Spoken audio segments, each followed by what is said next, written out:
L'auteur Mario Chabot présente son 4e livre intitulé « La petite fille qui aimait trop la musique de Noël » aux éditions des Célèbres Anonymes qu'il a créé quelques années auparavant avec sa conjointe. En fait, je pourrais presque dire que c'est inspiré de moi.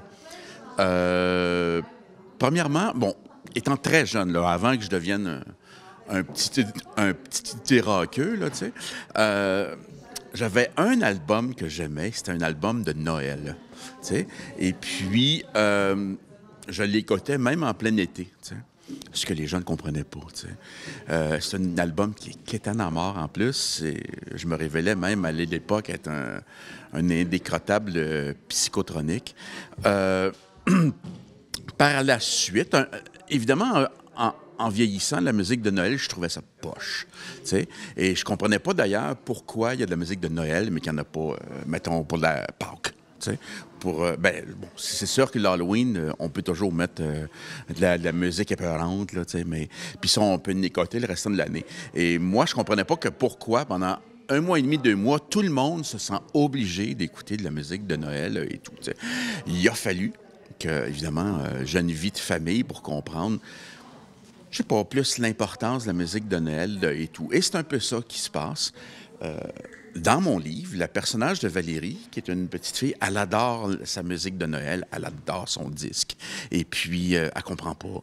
Puis, elle va avoir aussi, elle aussi, à un moment donné, à l'adolescence, un peu une espèce de rejet de la musique de Noël et tout. Là, en fait, l'histoire du petit garçon qui aimait trop les jeux de guerre, ça m'est venu un peu...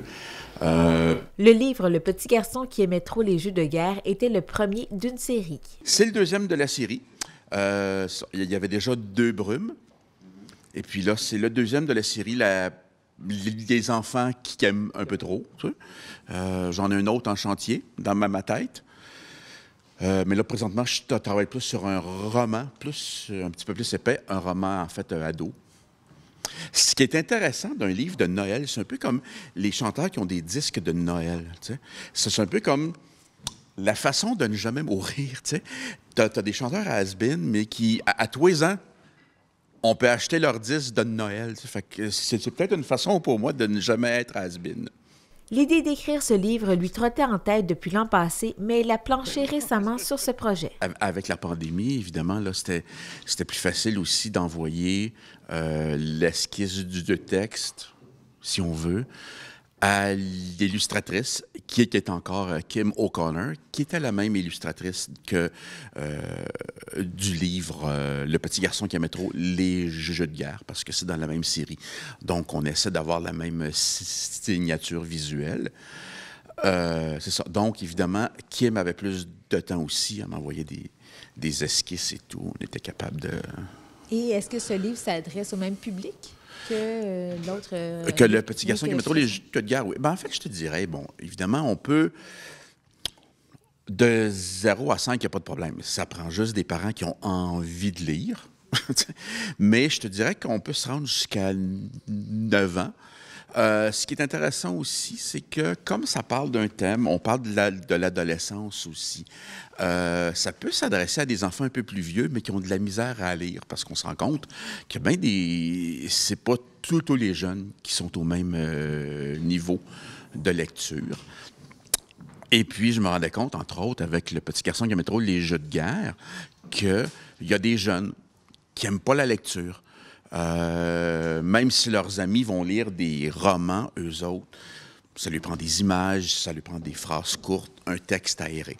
Donc, oui, ça peut être aussi un livre qu'on donne à des enfants qui sont moins portés sur la lecture, mais qui veulent l'apprivoiser plus. Là, comment peut-on se procurer votre livre? Bien, écoutez, c'est sûr qu'on peut l'acheter en ligne, sur lescélèbresanonymes.com. On est aussi... comme tous les autres livres, on est vendu ici par Méli-Mélo Rigolo, qui est avec nous depuis, mon Dieu, le début. Et c'est toujours un charme de faire affaire avec Mélissa, excusez. Donc, donc, on est chez Méli-Mélo. Puis, on a une très bonne collaboration ensemble.